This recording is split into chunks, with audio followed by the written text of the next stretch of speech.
দেশের একমাত্র প্রবাল দ্বীপ সেন্ট মার্টিন, যেখানে রয়েছে বেশ কয়েকটি বিপন্ন বন্যপ্রাণী, পাখি, কাছিম এবং স্তন্যপায়ী প্রাণী।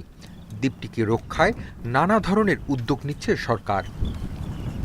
নভেম্বরে পর্যটন মৌসুম শুরুর আগেই সেন্ট মার্টিনে ভ্রমণ বিষয়ক নানা বিধিনিষেধ কার্যকর হবে বলে জানিয়েছেন পরিবেশ উপদেষ্টা সৈয়দা রিজওয়ানা হাসান।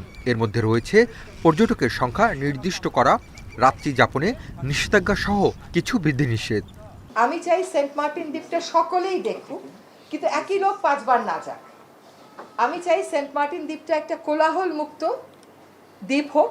আমি চাই সেন্ট মার্টিন দ্বীপে অলিভ রিডল টার্টল, যেটা গ্লোবালি এন্ডেঞ্জার্ড, সেটা অনেক পরিমাণে হোক।